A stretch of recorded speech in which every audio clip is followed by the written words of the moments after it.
পটল বাহারি রান্না করার জন্য পটলগুলোকে ভালো করে ধুয়ে খোসা ছাড়িয়ে এরকম দুপাশটা এরকম ছিঁড়ে ছিঁড়ে দিতে হবে, যাতে মশলাগুলো ভেতরে ঢুকতে পারে ভালো করে।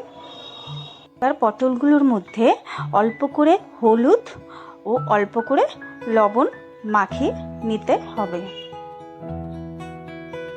এবার পটলগুলোর মধ্যে নুন হলুদটা ভালো করে মেখে নেব, একটা একটা করে মেখে নেব, যাতে মশলাটা ও নুন হলুদটা ভেতরে ঢুকে যায়, তাহলে খেতে ভালো লাগবে।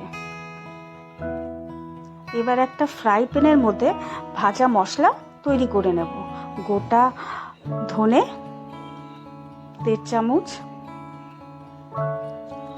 গোটা মৌরি 1.5 চামচ পরিমাণ মতন, আর গোটা জিরে 1.5 চামচ পরিমাণ মতন। আমি যেটুকু পটল নিয়েছি সেই পরিমাণ মতন আমি ভাজা মশলাটা তৈরি করে নেব। হালকা করে ভাজবো, যাতে মশলাটা বেশি ভাজা না হয় এবং তেতো তেতো ভাব না চলে আসে। হালকা গ্যাসটা লো ফ্লেমে রেখে ভেজে নেব, ভেজে মিক্সিতে গুঁড়ো করে নেব। এবার ভাজা মশলাটা তৈরি হয়ে যাওয়ার পর প্যানে তেল দিয়ে তেলটাকে গরম করে ভালো করে পটলগুলোকে এপাশ ওপাশ করে ভেজে নিতে হবে। ভালো করে ভেজে নিতে হবে যেন তাড়াতাড়ি সেদ্ধ হয়ে যায়। ফ্লেমটা লো রেখে পটলগুলোকে আস্তে আস্তে করে ভাজতে হবে, যাতে ভেঙে না যায়। পটলের দুপাশটা খুব ভালো করে ভাজা হয়ে গেছে। এবার আমি একটা একটা করে পটল ভাজাগুলো তুলে নেব, বেশি পুড়িয়ে ফেলবো না। এবার পটল বাহারির জন্য একটা স্পেশাল মশলা বানিয়ে নেব, যেখানে আমন্ড বাদাম দেব 4-5টা, আর কিছুটা কাজু বাদাম দেব 5-6টা। তারপরে দেব এর মধ্যে টক দই, প্রায় 100 গ্রাম টক দই দেব, ফেটিয়ে রাখা টক দই। দইটা আমি অনেকক্ষণ আগে ফেটিয়ে রেখে দিয়েছিলাম, কিছুটা নরমাল হয়ে গেছিল। তারপর আমি দিয়েছিলাম কাশ্মীরি লঙ্কার গুঁড়ো। তারপর যে পটল ভাজার তেলটা ছিল, ওই তেলের মধ্যে গ্যাসটা অফ করে আমি আমার স্পেশাল পটল বাহারির মশলাটা ছেড়ে দিয়েছিলাম। ওই গরম তেলের মধ্যে এটা ছাড়তে হবে। তারপরে গ্যাসটা জ্বালিয়ে দিয়ে লো ফ্লেমে আস্তে আস্তে করে মশলাটা তেল ছাড়া অবধি ভেজে নিতে হবে। হাই ফ্লেমে দেবে না, তাহলে মশলাটা পুড়ে যাবে এবং মশলার টেস্টটা চলে যাবে। তারপরে মশলাটায় তেল ছেড়ে আসলে আমি ওই মিক্সি গ্রাইন্ডারের যে মশলাটা ছিল, সেই মশলাটা ধুয়ে জলটা দিয়ে দিয়েছি একটু গ্রেভি করার জন্য। আপনারা চাইলে দিতেও পারেন, নাও দিতে পারেন।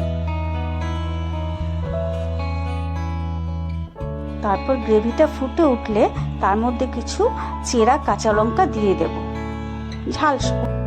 তারপরে লঙ্কা দেওয়ার পর এবার পটলগুলো আস্তে আস্তে করে ছেড়ে দেব। গ্যাসের ফ্লেমটা লো রেখে দেব, নাহলে পুড়ে যাবে। এবার আস্তে আস্তে করে পটলগুলোকে এপাশ ওপাশ করে নাড়িয়ে দেব।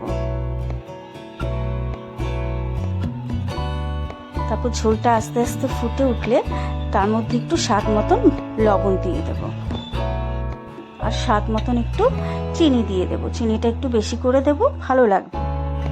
এরপরে 10 মিনিট ঢেকে দেওয়ার পরে দেখুন কি সুন্দর তেল ছেড়ে এসছে এবং পটলগুলো সেদ্ধ হয়ে গেছে।